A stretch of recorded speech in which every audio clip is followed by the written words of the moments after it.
Es un gran placer, un gran privilegio, un honor estar con ustedes en esta nueva entrega del estudio del folleto de Escuela Sabática. En este trimestre estaremos estudiando Efesios, el libro de Efesios, la correlación de Pablo con los Éfesos y cuál es esa correlación y por qué escribe como escribió y para lo que escribió.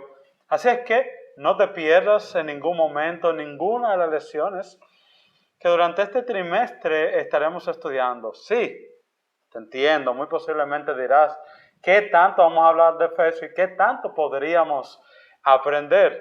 No te preocupes, que Dios tiene mucha luz para hablar de Efesios y mucha aplicación para nuestra vida actual. No te muevas ni un momento.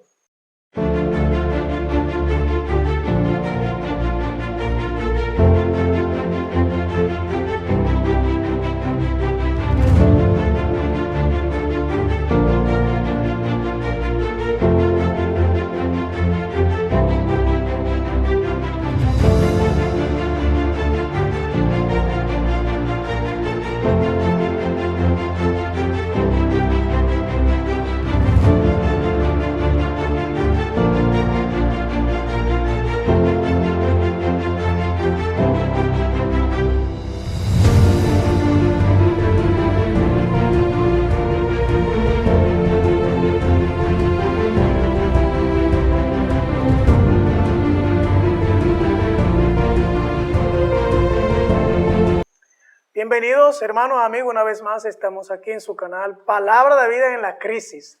Recuerden que ese es el nuevo nombre que tenemos a nuestro canal y así ustedes nos pueden encontrar de una manera más rápida. Le damos muchas gracias a Dios por este nuevo material y también por el material pasado, del cual aprendimos bastante. Esperamos con la ayuda de Dios también poder extraer lecciones de esta aplicable a los últimos días que nosotros estamos viviendo y sobre todo en las crisis que nos esperan. Así que gracias por estar con nosotros. ¿Qué tal? O sea que para una persona encontrarnos ahora, tiene que escribir palabras de vida en la crisis. En la crisis. Así y así es. Será, porque hemos tenido muchas quejas de algunos de nuestros amigos y hermanos que ven el canal, de que cuando ponían palabras de vida, pues salía muchos otros canales y casi no podían encontrar pues palabras de vida. Entonces ahora palabras de vida en la crisis y le va a salir mucho más. Así es, así es. Pues vamos a orar. Amén. Oremos. Nuestro Dios, nuestro Padre, al abrir tu palabra pedimos la dirección de tu Santo Espíritu. Por favor, Señor, dirige nuestras mentes para que puedan salir las palabras correctas. En el nombre de Jesús. Amén. Amén. Le damos un saludo muy especial antes de empezar también a nuestros amigos de la radio. Sí. ¿Verdad? Porque tenemos un grupo de amigos que no necesariamente ve estas lecciones, las ven por YouTube, sino que la escuchan. Y entonces a esos amigos también le damos un saludo, los queremos muchísimo en Cristo y que sigan ellos orando por nosotros y nosotros pues orando por ellos. La primera lección de este cuatrimestre o de este trimestre se titula Pablo y los Efesios. Pablo y los Efesios. ¿Cuál fue esa relación que tuvo Pablo con la iglesia de Éfeso, no? Y cómo fue todo el andamiaje que vivió Pablo y su conexión con estas personas de Efesios, tanto con la iglesia formada en Éfeso por el mismo Pablo, como también por las personas que vivían, que habitaban en medio de esta gran ciudad de la cual estaremos hablando en lo adelante. Estaremos estudiando mayormente este libro de Efesios, pero en la primera lección, lo primero que llama la atención, el folleto no lo menciona, pero sí nosotros siempre tratamos de ponerle un ingrediente más, ¿no? Para enriquecer el estudio. Y es que en el capítulo 1 del libro de los Efesios dice que Pablo fue apóstol de Jesucristo por la voluntad de Dios. ¿Qué implica eso? Que Pablo cuando él comienza a escribir a los Efesios, lo primero que él está diciendo es que él no se autoproclamó apóstol, que él no se autodenominó ni se autonombró. ¿Por qué? Porque en los días de Pablo había mucha gente autonombrándose. Y autocalificándose como enviados de Dios, como apóstol de Dios, como representante de Dios. Y él dijo, miren, yo estoy aquí no porque sea gusto mío, por así decir, en un sentido propio de la palabra, sino que lo digo, yo estoy aquí por la voluntad de Dios. Y de la manera en que se dirige a los efesios, es una palabra muy bonita, dice, a los santos que están en Éfeso. Sí, vamos a buscarnos dos problemitas aquí. ¿Por qué? Sí, primero, por eso mismo que has mencionado y cómo inicia Pablo con esta carta. Miren, yo soy apóstol, es por la voluntad de Dios. Eso me acuerda a un pastor amigo, hizo un tipo de anécdota con Pablo, y él escribe, bueno, ya dije, ya sabemos que es de Pablo, pero hay una carta buscando trabajo, una persona tratando de ocupar una vacante. Cuando la carta dice, miren, yo amo a Dios, yo estoy dispuesto a sufrir, he sufrido varias veces por Dios, casi siempre que predico me bajan de los púlpitos, las personas cuando empiezo a presentar el mensaje que presento, muchas veces me han apedreado, me han vituperado, me han apedreado, me han dejado casi muerto en varias ocasiones. Realmente no soy tan llamativo a los jóvenes, los ancianos de la iglesia mayormente no quieren saber mucho de mí cuando yo empiezo a predicar, ¿cierto? El caso es que hace toda esta biografía prácticamente. Una narrativa. Y cuando debajo de la carta dice, atentamente, Pablo. Pero ¿qué sucede? Que antes de poner atentamente Pablo, se presenta a los dirigentes, a la junta, que está leyendo la carta, la referencia, el currículum de este individuo. Dice, no, pero a este no lo podemos contratar, porque, o sea, es una persona que al final lo que nos va a traer es un problema a la iglesia. Pero debajo, en la carta, dice, atentamente, Pablo. ¿Qué sucede? Que a nosotros que proclamamos mucho Pablo y la obra que hizo Pablo en cada una de las iglesias, pero posiblemente Pablo no hubiera encajado bien en la iglesia de hoy. Exacto. ¿Por qué? Por el estilo de predicación. Porque de hecho, las personas lo que quieren un predicador ahora que a mí me guste, que le guste la iglesia y que llame la atención dentro de la iglesia. Pero mira que cuando Pablo hablaba, sucedía todo esto de lo que estamos diciendo, y no lo apedreaban porque le gustaba el mensaje. No le lastigaban, no le daban lastigazos porque el mensaje era confortable. No, era todo lo contrario. Por eso cuando Pablo dice, miren, yo soy apóstol, no porque la iglesia quiso que yo fuera apóstol. Exactamente. No porque la junta de la iglesia se reunió y dijeron, miren, el hermano Pablo predica bien, sabe de Biblia, vamos a ponerlo a dirigir una iglesia. No, es apóstol por un llamado individual, un llamado especial. Personalizado de Jesucristo. Pablo. Que de hecho que ni siquiera fue en el consenso de los 12. Ni siquiera fue en el consenso de los 12. De hecho, cuando se reúnen los 12, aunque Pablo no estaba en ese momento, pero se hace bajo un tipo de rifa, ¿no? Exacto. Ahora bien, ese por ese lado. Pero ¿y qué por el otro lado, que como bien hace referencia, de hermanos que se autoproclaman apóstoles? Así es. O sea, el mismo Pablo está diciendo, miren, esto no fue que yo me quise inventar ser apóstol. Esto fue una elección directa de Dios. O sea que tenemos que tener cuidado entre tanto uno y el otro, esa iglesia que no permite que nadie sea, a menos que no pase por un filtro educativo, sin importar lo que Dios haya dicho. Exacto. Y también por ese otro filtro de personas que se autoproclaman de manera deliberada apóstoles, pero que no han recibido un llamado per se de Dios. Así es, bueno, ya tú has mencionado esa primera parte. Entonces iríamos a lo que es el versículo de memoria para esta semana, que está en primer capítulo, versículos 9 y 10, ya teniendo este trasfondo de la elección de Pablo. Y estamos todavía obviando muchos textos, vamos a tocar puntos muy importantes, claro, que aunque el folleto no lo señale, pero para poner un poco más interesante el estudio del folleto, no porque no sea interesante lo que se ha plasmado ahí, pero siempre tratamos de poner cosas como que se apliquen directamente a nosotros como que estamos viendo los últimos días. El versículo de memoria, que son 2, y el versículo 9 y el versículo 10 dice, dándonos a conocer el misterio de su voluntad, según su beneplácito, el cual se había propuesto en sí mismo, que en la dispensación del cumplimiento de los tiempos, había de reunir todas las cosas en Cristo, así las que están en el cielo, como las que están en la tierra, aún en él. Permíteme leer los mismos dos textos, pero en el folleto. Ok. Que claro, es una versión diferente a la que tiene esta Biblia.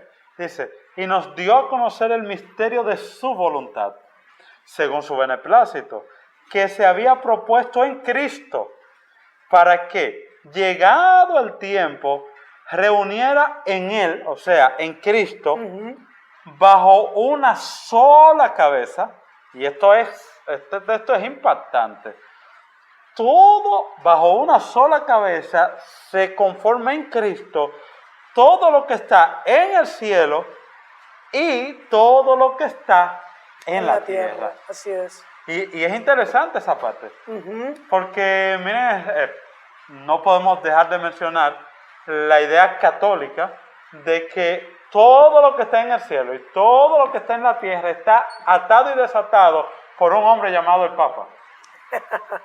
Por un hombre llamado el Papa. ¿Qué sucede? Nosotros tenemos que tener mucho cuidado cuando el principio lo extrapolamos. Exacto. Ok, ya no estoy en la iglesia católica, ahora soy adventista, ahora soy evangélico, ahora soy de cualquier iglesia, una iglesia protestante, pero podría ser. Y entonces el principio papal de que nuestra dirigencia ata y desata en el cielo y en la tierra es una creencia totalmente catolizada y papal. Así es. Bueno, pues ya entrando en esa parte del sábado, la introducción al folleto, vamos a la lección del domingo, Pablo evangelista en Éfeso. ¿Por qué menciona? Y para ahí tener un contexto, hay que ir al libro de Hechos, capítulo 18, que es donde se origina esta carta, ¿no? El versículo 18 al 21, vale decir que Éfeso era la metrópolis, una de las ciudades más importantes de los días de Pablo, pero aquí estamos hablando de un Pablo evangelista, ganando almas para el reino. Es bueno destacar que esta ciudad pertenecía al Imperio Romano, ¿no? Exactamente. ¿Y por qué Pablo estaba tan afanado? Voy a leer estos textos. Dice, y Pablo, habiéndose detenido aún muchos días allí, despidiéndose de los hermanos, navegó a Siria. Y con él Priscila y Aquila, habiéndose rapado la cabeza, se encrea porque tenía voto. O sea, había hecho un voto de rasurarse la cabeza. Y llegó a Éfeso y los dejó allí.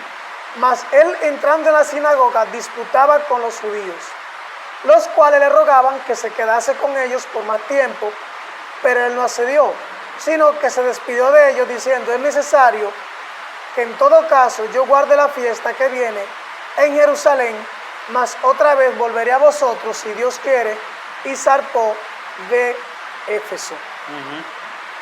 La Biblia menciona que él duró un tiempo determinado en Éfeso y después partió. Pero allí dejó dos representantes para que estuvieran al frente de la obra. Algo muy importante que hacía Pablo como evangelista era que él no dejaba la obra desamparada.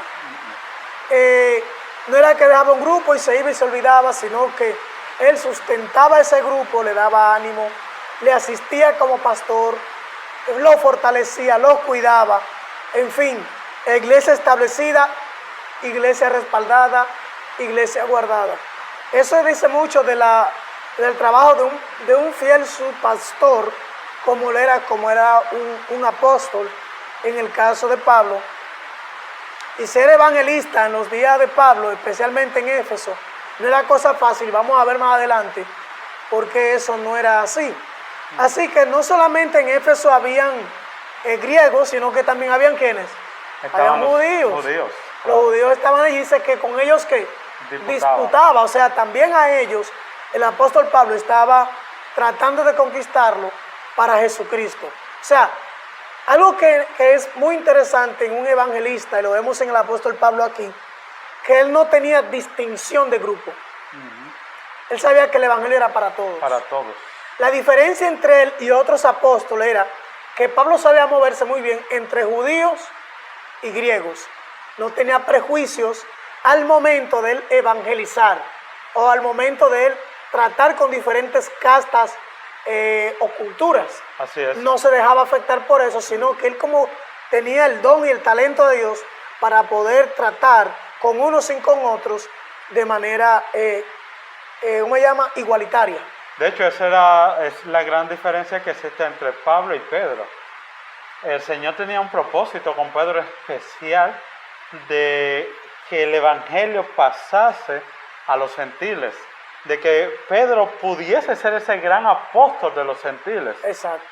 Pero lamentablemente la culturalización de Pedro con los judíos no permitió quizás hayan mejores palabras para expresar esto, no permitió que Pedro sea ese gran apóstol de los gentiles, porque se ve en el hecho de que cuando estaban unos y otros, o sea, cuando estaban los gentiles y cuando estaban los judíos en una misma habitación, Pedro prefería comer con los judíos y no con los gentiles. Dios levanta a Pablo porque sabía que Pablo no tenía este sesgo, esta culturalización. Exacto. No tenía, ¿verdad?, esa parte de que, bueno, yo soy de los judíos y con los judíos, como bien aclaras. Pablo era abierto a. Pero hay una parte de Pablo que me interesa bastante, y es que Pablo llegaba a un lugar y lo primero que focalizaba era una sinagoga judía. ¿Qué sucede?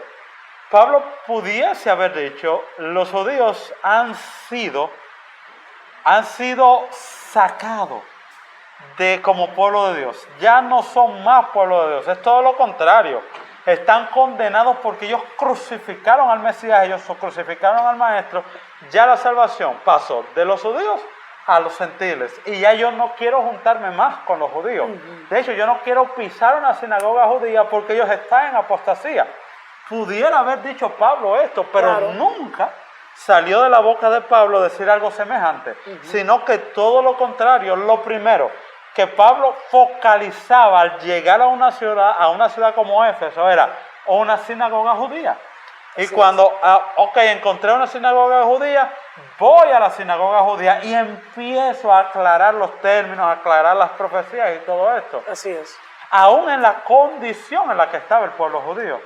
Y ese es un punto a favor de Pablo. Exactamente. Exacto. Muy bien.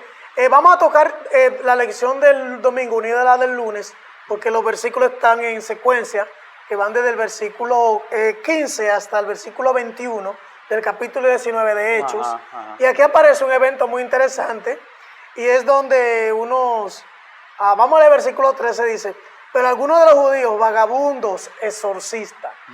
¿Cómo dice la Biblia? Vagabundos exorcistas intentaron invocar el nombre del Señor Jesucristo sobre los que tenían espíritus malos, diciendo, os conjuramos por Jesús, el que Pablo predica. Y había 7 hijos de un tal Exeba, judío, príncipe de los sacerdotes, que hacían esto. Y respondiendo el espíritu malo, dijo, a Jesús conozco y sé quién es Pablo, pero vosotros, ¿quiénes son? Ahí hay mucha tela. Sí. Interesante. ¿Tú sabes una de las telas que hay ahí? Los demonios conocen al que está en esto. Exacto. O sea, el demonio está claro, los demonios, Satanás y los demonios están claros en que hay hijos de Dios. Exacto. Y de que esos hijos de Dios son intocables. Y de que esos están haciendo la obra. O sea, mira, yo conozco a Jesús, o sea, no me hable de Jesús. Yo lo conozco, de hecho, yo le servía en el cielo, es lo que está diciendo el demonio. Exacto. Yo le servía en el cielo, yo sé de quién Jesús tú me estás hablando. Yo conozco a Pablo. A Pablo. ¿Tú sabes qué era lo que conocía de Pablo? Las intimidades de Pablo. O sea, estos individuos, estos demonios, conocían si Pablo era fiel, si no era fiel, si leía la Biblia, si oraba, cómo trataba a los demás. Por eso ellos le dicen, mira, nosotros conocemos a Jesús. Chévere. Y no, ahí no entramos, porque Jesús es el maestro. Conocemos a Pablo, porque Pablo también, él es de lo bueno. Mira, es sorprendente cómo los demonios conocen al que está en esto. Exactamente. Pero ¿y ustedes? ¿Y ustedes quiénes son? O sea que ni siquiera lo tenían en cuenta.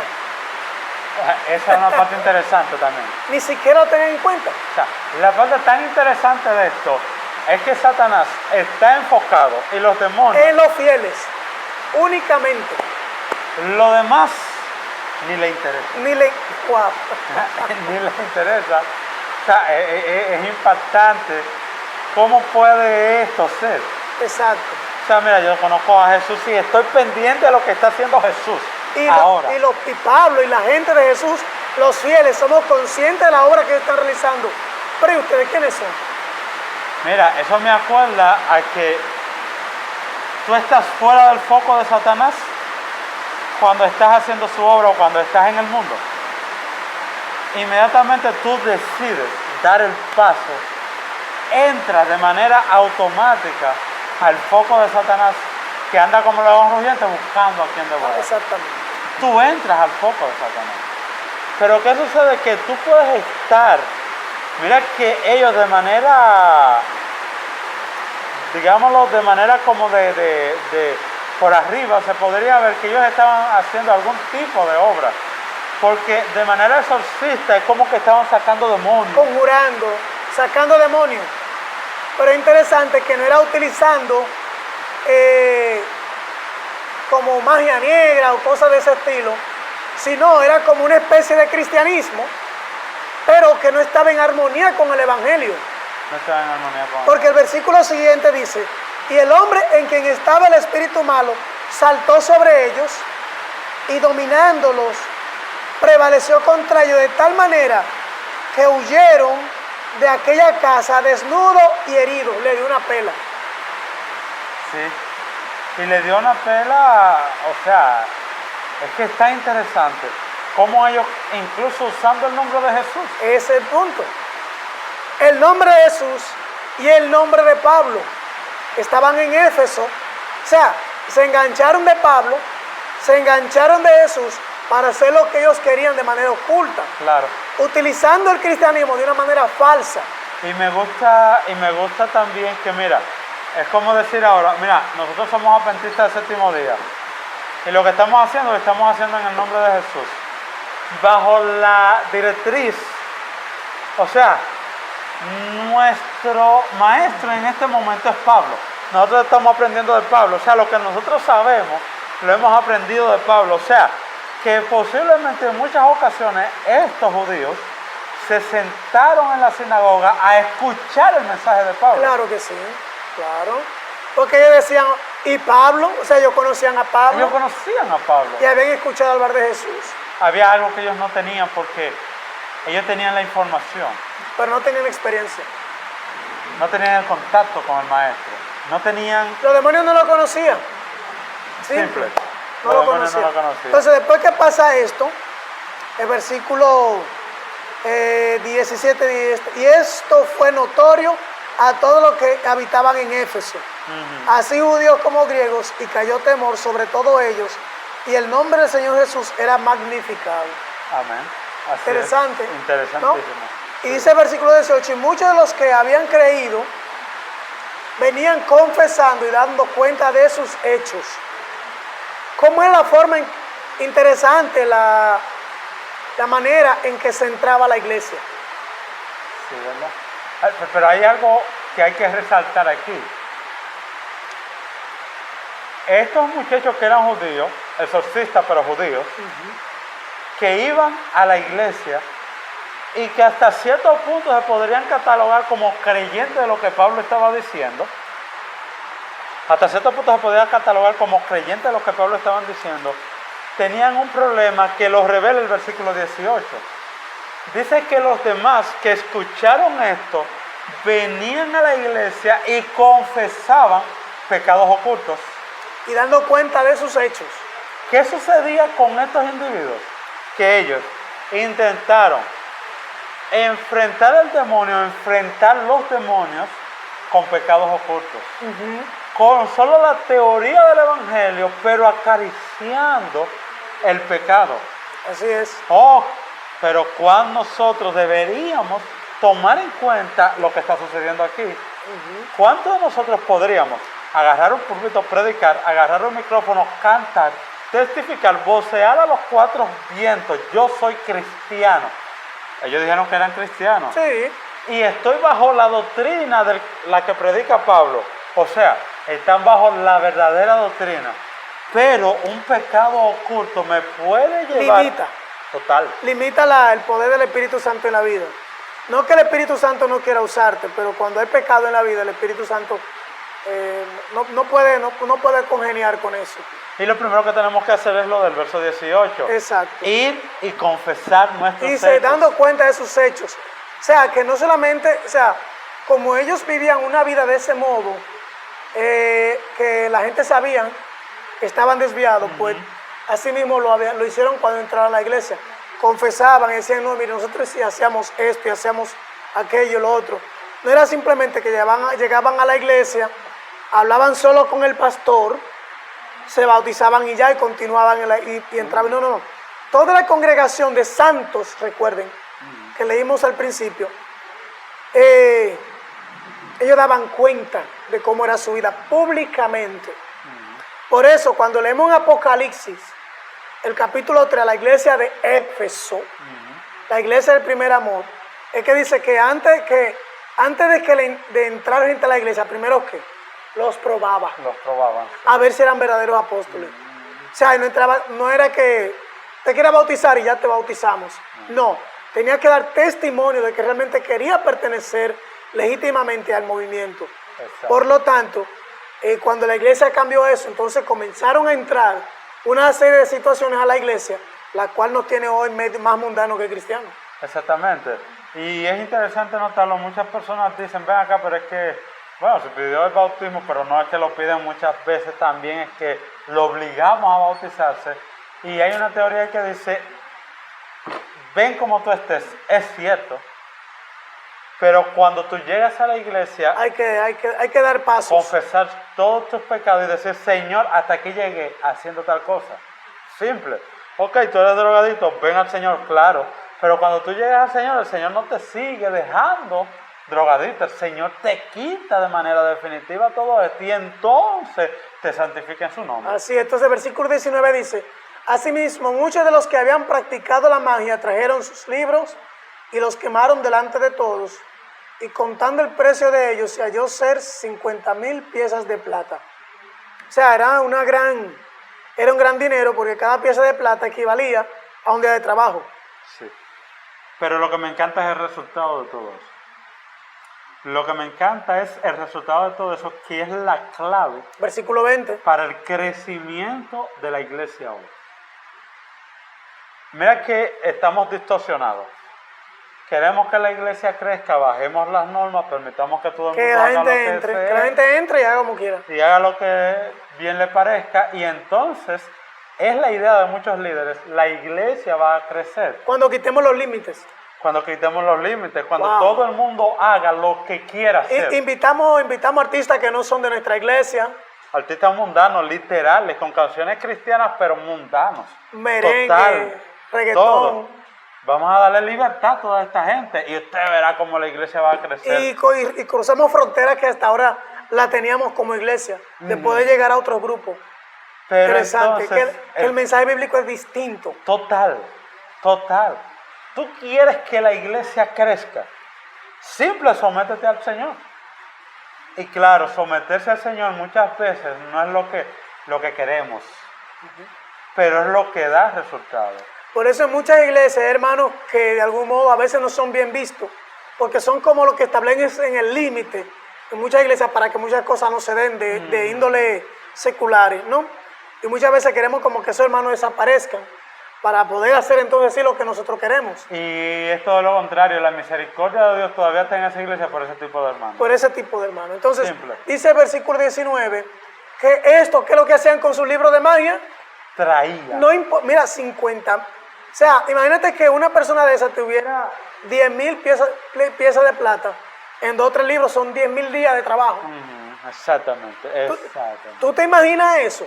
Sí. O sea, ¿qué significa eso? Que por amor a Jesucristo, esa gente estaba dispuesta a sacrificar lo que fuera necesario para aceptar a Jesucristo como su Salvador. Cosa que hoy nosotros estamos limitando a la gente a hacer sacrificios. Exactamente. Y a veces pensamos que, bueno, nosotros no estamos para medir sacrificios de nadie, obvio, porque no somos quien, ni estamos en eso tampoco. Pero hoy nosotros no demandamos sacrificio de nadie para entrar a la iglesia. No, porque hay cosas que no son sacrificios. Mira, cuando en mi tiempo que entré a la iglesia, que aunque no soy viejo, pero hace muchos años, no se te pedía sacrificio. Es simplemente una muestra de fe. O sea, cuando yo digo, me quiero bautizar, lo que yo estoy diciendo es, me comprometo a guardar el sábado, me comprometo a cambiar mis hábitos alimenticios. Lo que estoy diciendo es que voy a asistir con regularidad a la iglesia, voy a apoyar con mi diezmo y ofrendas. Simple. Ok. Lo que se pedía en esos días era que tú seas un adventista antes de ser bautizado. Simple. En aquellos días íbamos a la iglesia, dábamos estudios bíblicos, o diezmábamos y ofrendábamos, ya le predicábamos a otro dándole estudios bíblicos, íbamos los sábados, guardábamos el sábado de manera fiel. Por mucho tiempo, por meses. Ya el tiempo, ok, ya sí, vamos a bautizarlo. ¿Por qué? Porque dio fe y testimonio de que sí, realmente creo en lo que es. Entonces, es lo que muchas veces está pasando hoy en día. Entonces, el verso 20...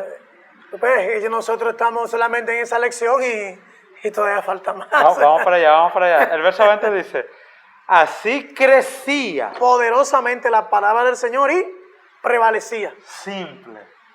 O sea, queremos que la iglesia crezca. Ahí está la clave. Más nada. Ahí está la clave. Ahí está la clave. O sea, no es rebajar la norma. No, al revés. Es llevarla a su justo nivel. De hecho, que mucha gente está buscando una iglesia auténtica. Muchos. Donde haya respeto.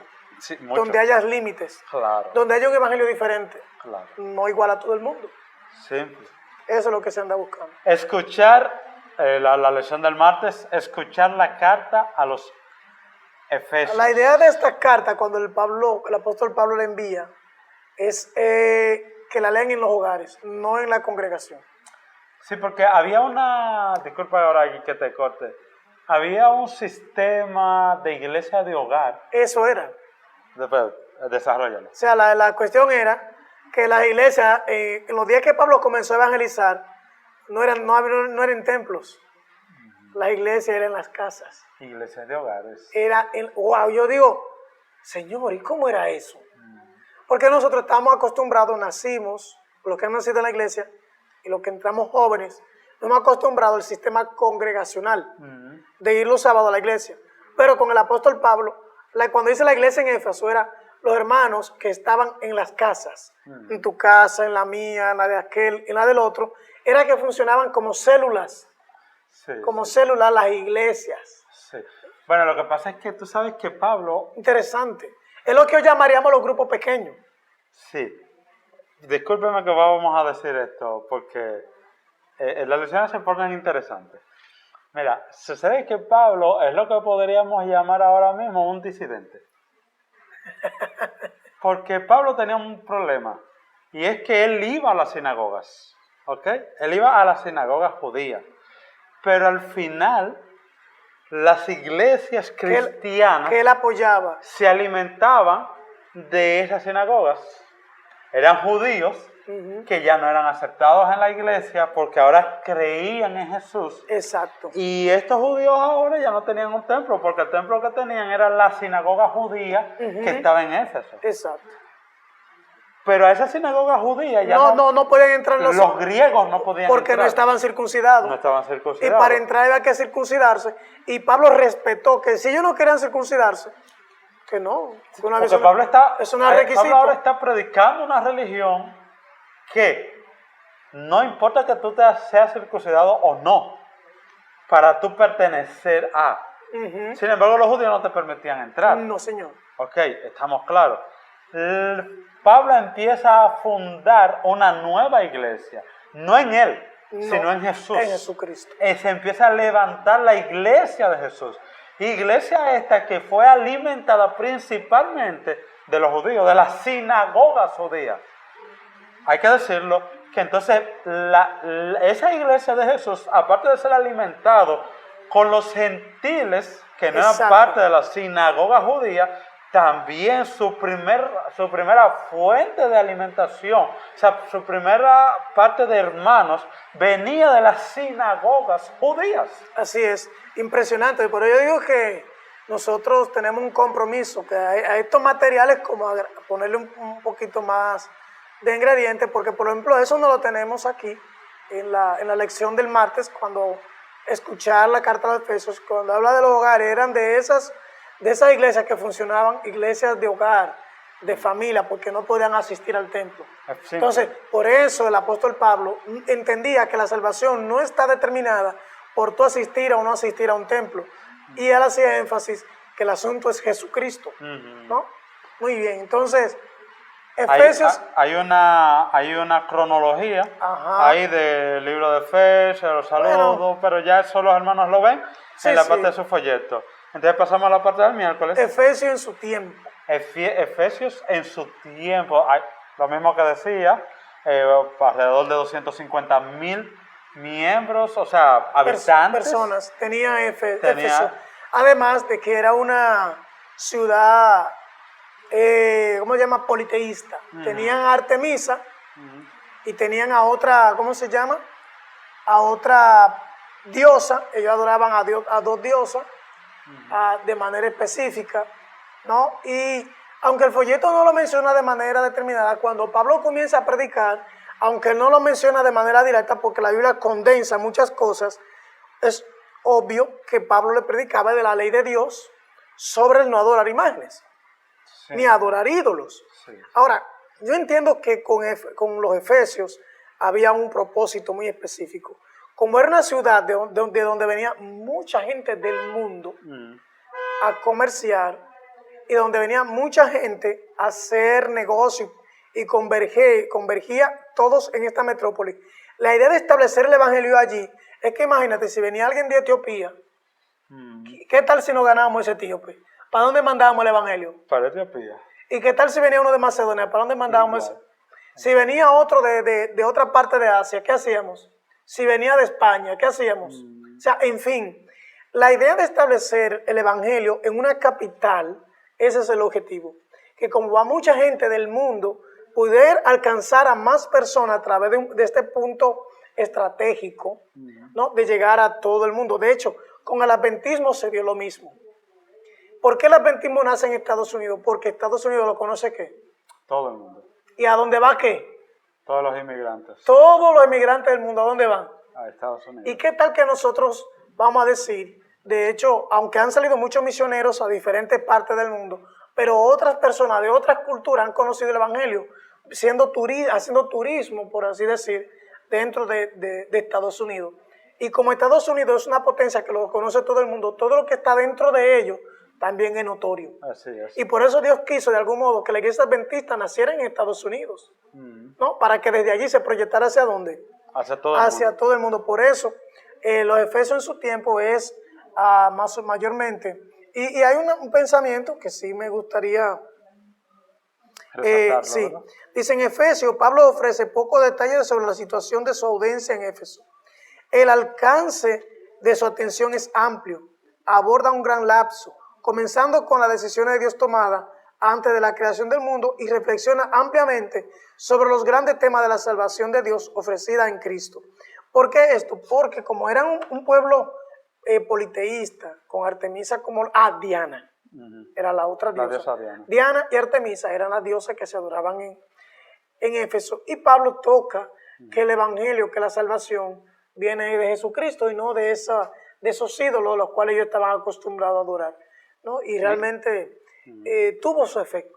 Incluso uno de los problemas que tuvo Pablo en Éfeso es la baja venta de los dioses que se empezaron a vender, de las imágenes. El impacto económico que representó eso. Claro, y aparentemente porque una ciudad de 250,000 habitantes para ese tiempo era una ciudad bastante concurrida.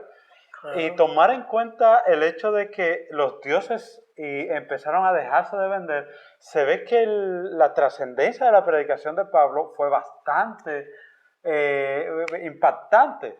Porque Pablo empezó de manera totalmente a predicar en contra de esos dioses y de que Jesús, que es algo que es alguien que no podemos ver, entonces solo a él debemos adorar, impacta a Efesios de tal manera que hay que hacer correr a Pablo.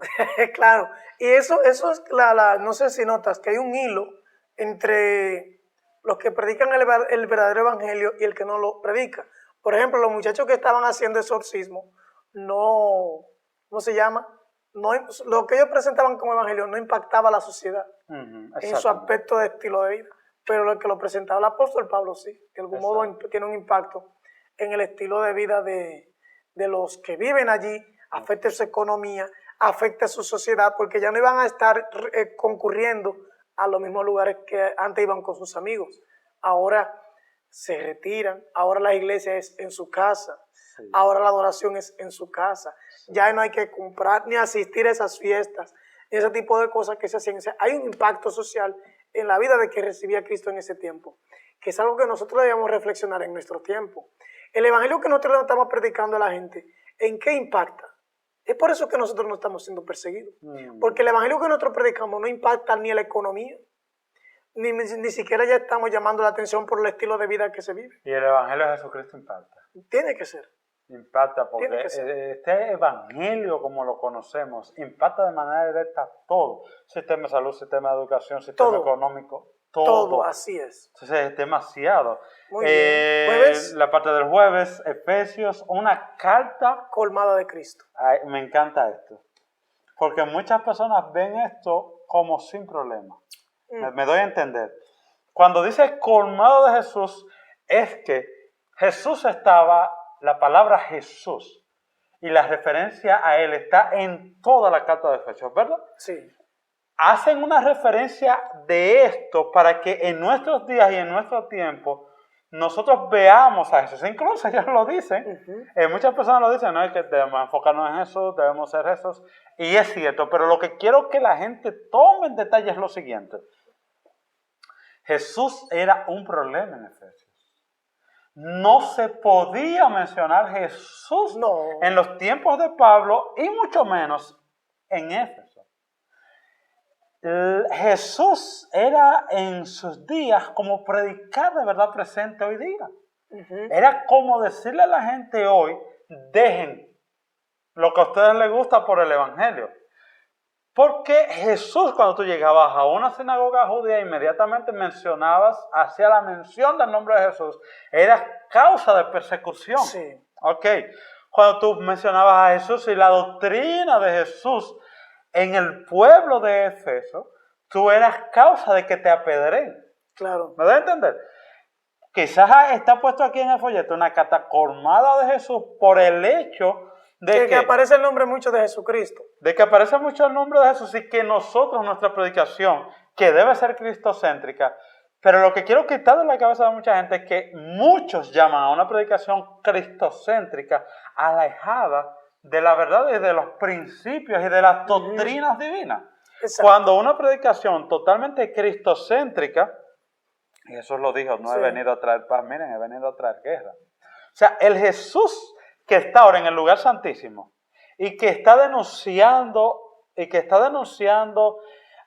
el poder que está haciendo tanto daño en la tierra hoy día, es el mismo Jesús del que está hablando Pablo. Exacto, y cuando hablamos de una carta colmada de Cristo, es que cuando el apóstol Pablo hablaba de no adorar a Artemisa y a Diana, él hablaba del mandamiento que dio Jesús en el Sinaí, de no adorar ídolos. Exactamente. Cuando hablamos de algo colmado de Cristo es un evangelio que tiene un dictado de lo que Jesús dijo que hay que hacer. Sí. Mira, queremos terminar porque ya necesitamos dejar para la próxima lección. Claro que sí. Pero mira, no quiero terminar sin... ¿Sabes que había una diferencia entre la adoración cristiana y la adoración dada a Artemisa y también dada a Diana? Muchos de los cristianos en el tiempo de Éfeso y en nuestro tiempo están tomando el nombre de Jesús. Por eso es que digo que aunque sea una carta colmada del nombre de Jesús, es una carta colmada del nombre de Jesús también en el Espíritu. Exacto. Y en la adoración en que se adoraba a Jesús en el tiempo de Pablo. Pero muchos de los cristianos de ese tiempo tomaron el nombre de Jesús y tomaron el estilo de adoración de Diana Oh. y mezclaron eso. Ahora tú dices, porque en el día de Pablo eso no se podía. Para la iglesia que había formado Pablo, no. No. Pero para los cristianos como los hijos... del príncipe de sacerdote. Sí, sí. ¿Me da a entender? ¿Qué sucede hoy en día? Que hay muchos que dicen, nuestra predicación tiene que ser cristocéntrica, pero lo que están buscando con el nombre de cristocéntrica es que mencionemos al nombre de Cristo, más no el Espíritu de Cristo. Ni los principios establecidos por Cristo Jesús. Nuestra predicación tiene que ser cristocéntrica, pero es no solo en el nombre de Jesús, sino en el Espíritu de Jesús. Y con los principios del Maestro. Dios te bendiga. Bendiciones.